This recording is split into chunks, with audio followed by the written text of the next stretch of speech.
All right, it's that time of year, early spring. Everybody's thinking about being outdoors. Sometimes you go camping, but even when you don't go camping, you can enjoy a campfire at your house. One of the products we really like is the Solo Stove.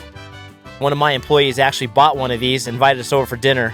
It was so cool. Me and my wife bought one for our house, and after enjoying it so much, we decided to sell it at Black Hills Fireplace. What's so cool about the Solo Stove is it has what's called a smokeless fire.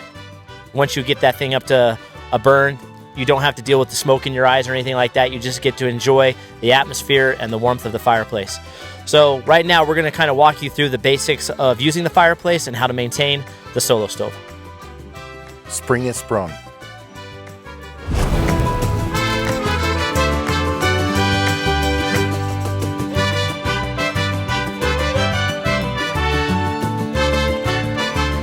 The Solo Stoves are really nice because they are low maintenance. To keep them that way though, you want to make sure that you're burning the proper fuel. So hardwoods are best. They're always better to use hardwoods in any situation with wood burning products, but we live in the Black Hills, so pine is very available for us, which is fine. You just want to make sure that the moisture content in that wood is very low. Usually 20% or less is the normal for any wood in itself, so keep that in mind. Remember too, never to use junk wood like treated lumber, 2x4s that have paint all over them, nails, drywall. You don't want to put any of that into that because it's going to ruin it and it will not burn properly. Also, pellets. Pellets are no good. The way that this Solo Stove performs, it needs that airflow, and pellets drop down below the grate, blocks air, doesn't burn properly, no good. So just keep those tips in mind, especially for the fuel that you're trying to burn. So when it comes to starting the Solo Stove, you basically would start it like any other campfire you would. And then when you stack your logs, for this size stove, about 6 to 8 logs, you're basically gonna put your logs around the perimeter or out towards the walls of the fireplace.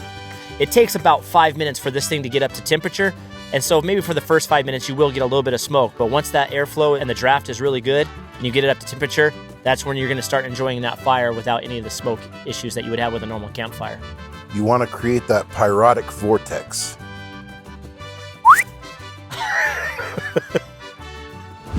So after a few burns, you're gonna notice that your ash pan or the inside of your Solo Stove is gonna start filling up, and you're gonna wanna clean that out. So first thing you're gonna wanna make sure that you do is cool down the Solo Stove. Make sure it's absolutely cool to the touch. Make sure there's no hot ashes or anything when you go to clean it out. So a couple of methods that you can do is dump the Solo Stove, maybe into a container or into a garden. Make sure it's completely cooled down once again. The other way is if you have a newer Solo Stove 2.0, they have an ash pan removal tray. You could use that, or you could use a shop vac. Make sure you use a shop vac that has actually a bag. And again, you're gonna wanna make sure 100% that those coals are completely cooled down 100%. Otherwise, the suction of that vacuum will light those coals back up. Remember too, to cover up your Solo Stove, you wanna make sure you keep moisture completely out of it. No moisture is to get into that Solo Stove whatsoever. Again, make sure before you cover it that it's completely 100% cooled down. And Rod didn't mention this, but it's important that you make sure it's cooled down. So one of the appeals of the Solo Stove is just the looks itself with the beautiful stainless steel. So when you burn this thing, there's gonna be a natural patina. Thank you. It's a wonderful word. Patina kind of gets kind of a purplish hue, but even then, you're gonna wanna clean this once in a while. And so one of the best things to use on this is something that's non-abrasive.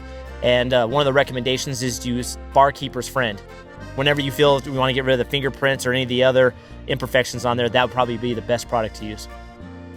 But the beauty of this is that you can take your Solo Stove wherever you'd like. We recommend though that you buy the stand for it. And what that does is it allows you to set the Solo Stove on a flammable surface like the grass or a deck, anything like that. You can use it for those products. It creates an air gap or airflow to keep those combustibles from. Is that good? Oh, it is. It keeps it cool, so it doesn't light anything up. It doesn't light your deck up or the grass. You gotta have that stand though. And here comes the horrible upsell, but this one's really worth it.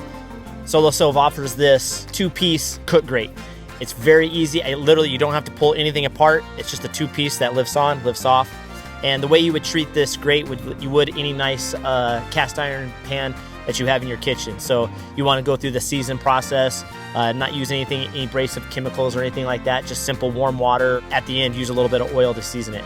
It is a very fun, very cool thing to add to the Solo Stove that really adds a lot of value to it. Come see us at Black Hills Fireplace. We have a cornucopia of other things we can offer you for your outdoor enjoyment. Dang. Some might even say Plethora. a plethora, yes. So we hope everybody enjoys the summer. We really plan on having fun this summer, but this is going to add a lot of enjoyment to your outdoor activities this season. So we wish you all the best, and thanks for joining us. We'll see you next time.